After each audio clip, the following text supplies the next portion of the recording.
Y'all know what's going on. It's time for another episode of Doing Time with Joe. I'm your host, Joe Baker. Welcome to Generations of Grit, a tale of turf and legacy.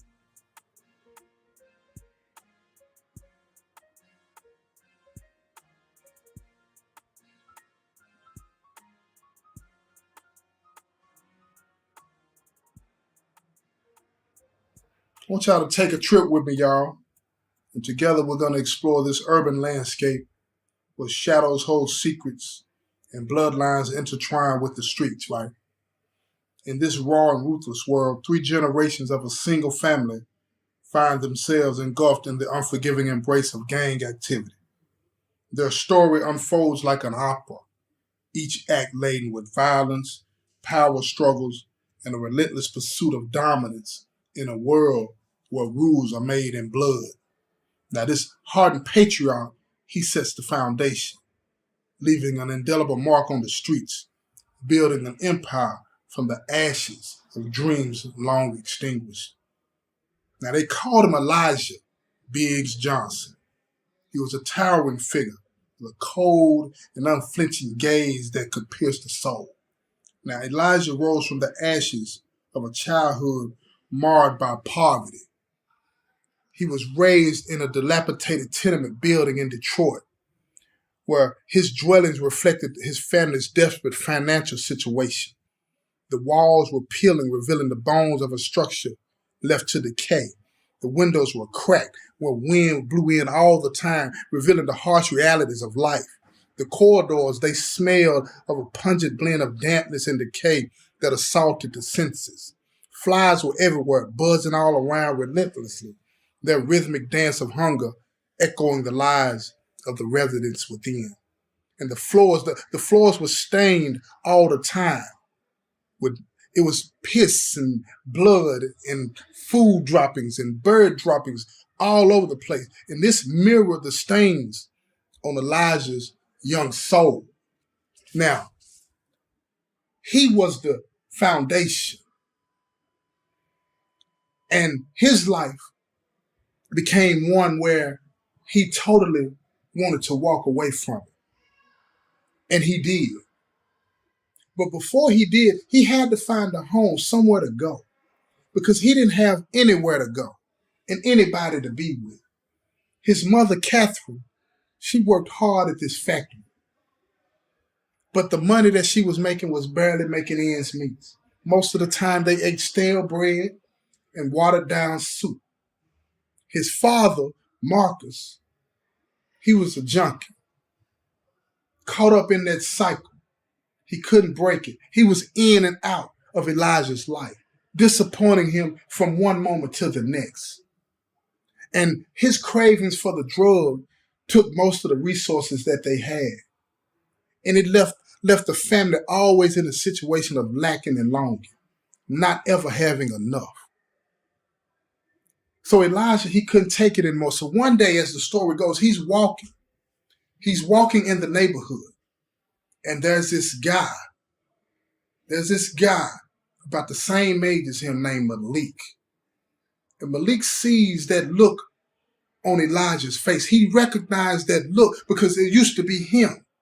Now, Malik had started this organization called the Ravens. And he had recruited with precision individuals that had that same look. So when he saw Elijah, he said, "You look lost." So Elijah looked at him. He said, "I am." He said, "Well, come over here and find yourself." So now Elijah was hesitant at first, but it was something about Malik that pulled him in. He had that charismatic thing about himself. You know those types of people out there that'll pull you to them. Whether they mean good or bad, it's just something about them. And that's what Malik was like. So Elijah went over there. And next thing you know, he was being initiated into the Ravens. Now, because he felt that Malik had threw him a lifeline, he wanted to show him, he wanted to prove to him that he was worthy. His life had just found a purpose. But see, what Elijah didn't know is that Malik was all about the drugs, prostitution, extortion, racketeering, anything that he could force a dollar out of somebody else's hand and pocket. But at the end of the day, Elijah was eating. He didn't go to bed hungry at night anymore. His pockets were full of money. People looked at him and feared him. He was cool with that because he thought they respected it, but they feared it. As time goes on, he's growing up. Gang war pops off. Malik gets killed. It's obvious to everybody that Elijah should take his place. So they put him in play.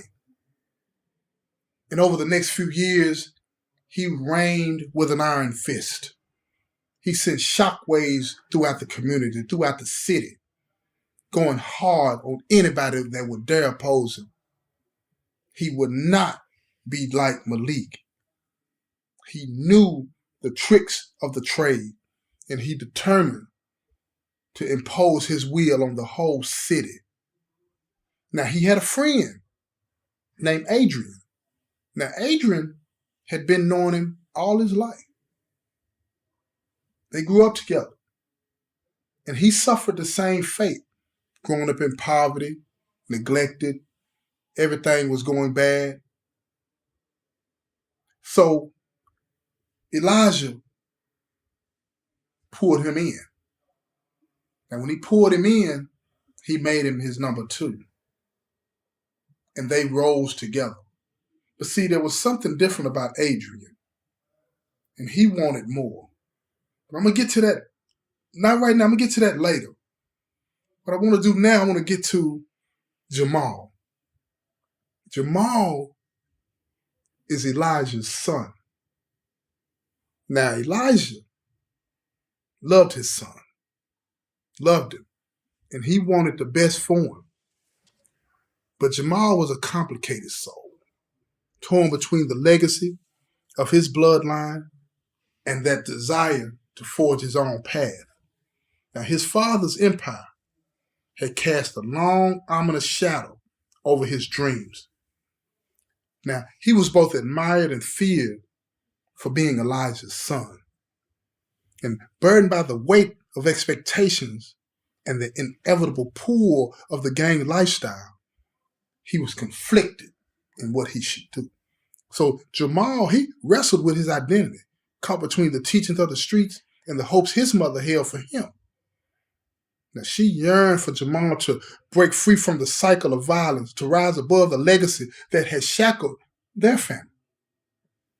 Now, as he became an adolescent and was growing up, Jamal was pulled deeper into the gang's clutches. He became entangled in a web of loyalties, betrayals, and street justice. Now, the code of the gang, it demanded his allegiance, and the streets whispered promises of power and respect. He just had to commit. Now, despite his internal struggles and what he wanted to do back and forth all the way, Jamal rose through the ranks, carving his own path within the criminal empire that had been his father's domain. Now, he earned his tag name. See, a lot of people pick names, but he earned here, they called him Lil J, a title that carried both pride and foreboding. Now, as he grew up, he lived in his father's shadow, but he adapted and adjusted. Now, here we go now, because I told you at the beginning, this is about three people, the single family, all 3 generations, right?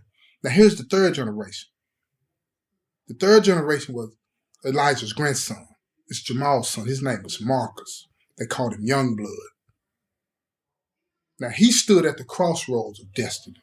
Now, the allure of the gang, they were calling him, echoing the choices of his forefathers. And he was caught up too. But in the midst of this tempest, a glimmer of hope flickered, a chance for redemption, for breaking the chains that bound their family to the unforgiving streets. Now listen to me now. Because see, Marcus, he loved school. He loved philosophy. He was in high school now. But when you in the game and when your family's in the game, it ain't no age that is too young, y'all. Ain't no age too young. So Elijah and Jamal, keep up with me now. The time done went on, and both of them were paying for their crime by serving lengthy sentences and sleepless nights in the penitentiary. Now Elijah, he had been given 50 years in the state and another 480 months in the field. That was about 40 years. Now he accepted that. But at the end of the day, a leader of a gang going to prison is just another address, y'all. Now, Jamal, he received 25 years in the state, another 240 months in the Fed, which that's 20 years in the Fed. And he understood the game too.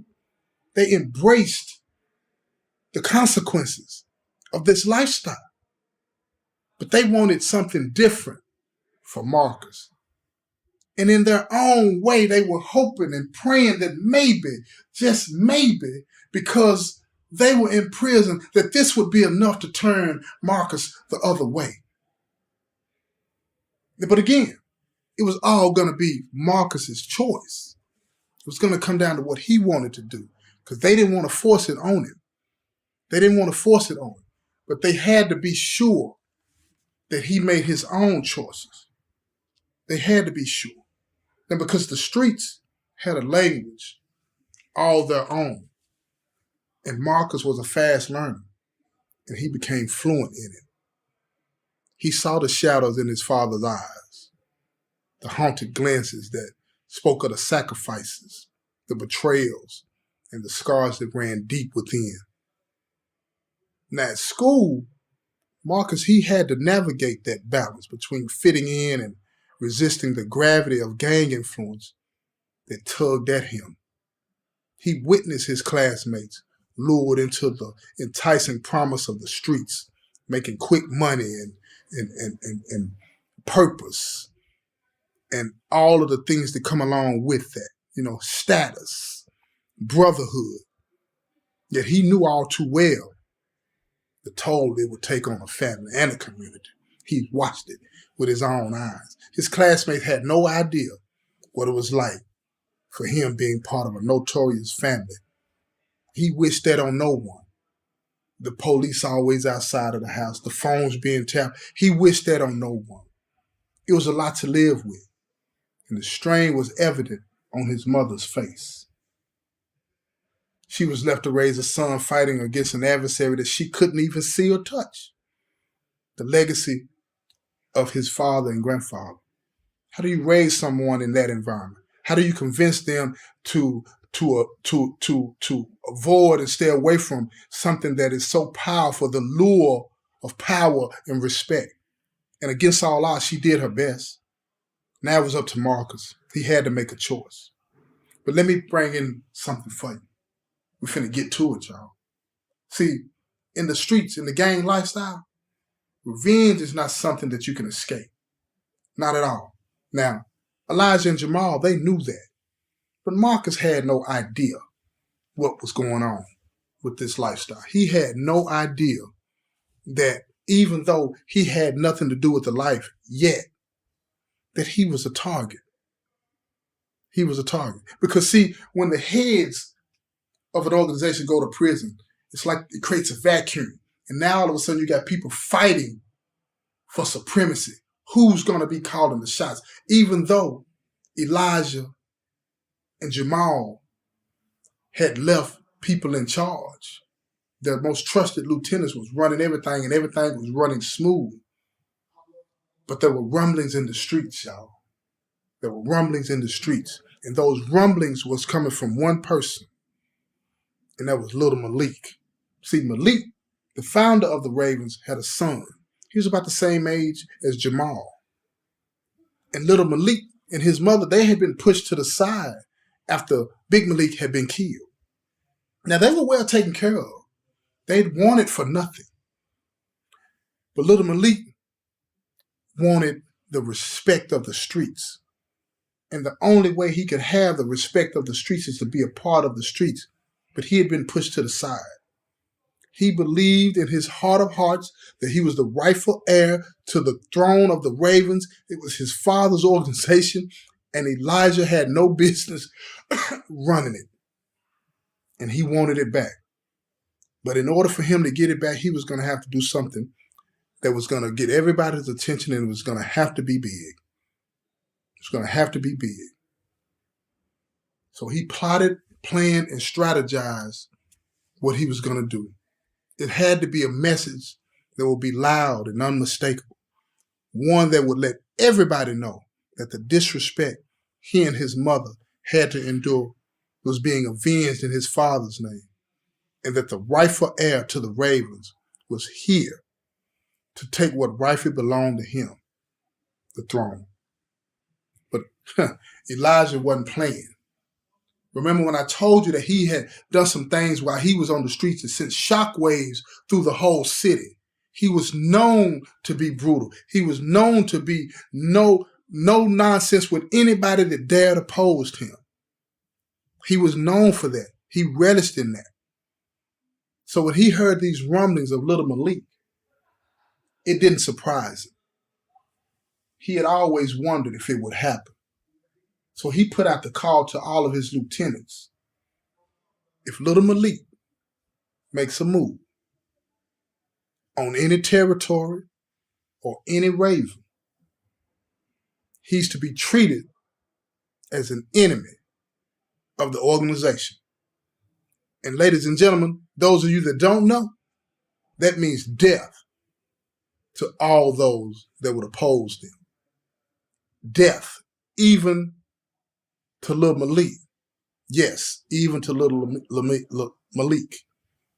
Now, Jamal, he called Marcus because he wanted to discuss this situation with him. He wanted to let him know, look, some things are going on and you need to be aware of. It's serious out there. And you need to be aware of these things. So when he got him on the phone, he was talking to him as if he really understood. So he said, okay, Pops, I'll be careful. But over the next few weeks, nothing happened. It was the calm before the storm. And that's something that a lot of people don't understand. Just because it's quiet don't mean it ain't popping off. Traps are being set. Plans are being made. People's lives are being decided without them even knowing it, if they're going to live or die the next day. Yes, that's what's going on. So Elijah, he had to make a call. Get back to Adrian now, y'all. He had to make a call to his most trusted. Even though Adrian had nothing to do with the organization anymore, he was running a community center in the neighborhood trying to make atone and make amends for all the things that he had done. Elijah knew that he could call on him in a time like this. So when he called him, he told him what was going on and that he was going to need his assistance. And Adrian told him that he got him. He said, I'll do whatever you need me to do to protect your son, your grandson, because he was innocent. And by him being innocent, Adrian felt responsible because he was part of laying the foundation that created this problem. So yes, he was going to do whatever he needed to do to help Elijah. So, as the story goes, I'm just telling you now, as the story goes, they started to plan, plot, and strategize just in the event that little Malik made a move. And if he did make a move, it was going to be a problem. Now, here's the kicker. Elijah, Jamal, and Adrian, they had to figure out who, what, and where. Who, what, and where. And when they figured that out, they figured that they would be able to get ahead of little Malik and figure out what he wanted to do, and then they would be able to act first. But little Malik had heard about a friend that Marcus had at the school, because he had to figure out a way to get to Marcus. And he wouldn't be able to do that just bumping down on him. So he had to get Marcus to come to him. But the only way he could get Marcus to come to him was through somebody else. So when he heard about a friend named Jack, because listen to me, when you got ears on the streets, you find out what you want to find out when you want to find it out. So when he heard that Marcus had a friend named Jack that lived in the old neighborhood, he sent his lieutenants to get him. but it was all a ruse. They weren't going to tell him what was really going on. They were not going to tell him that, but they needed to trick him. They needed to get his help. They needed to do that. So this is what they told him. They told him that, once they got him to the place, because this is how Little Malik played him. See, you could spot a wannabe from a mile away. And when Little Malik saw that he was a wannabe, he started to regale him with all kinds of stories of how his father started the Ravens and how he plucked Elijah out of the hands of poverty and put him in a situation where he ended up becoming the head of the organization. When he did all of that, he saw in Jack's face that he had him. So he said, look, I need your help. The Ravens need your help. We want to celebrate the 20th anniversary of when my pops plucked Elijah out of the depths of poverty and made him a Raven. But we can't honor him because he's in prison. We can't do it through Jamal because he's in prison. But his grandson is on the street. Marcus is out here.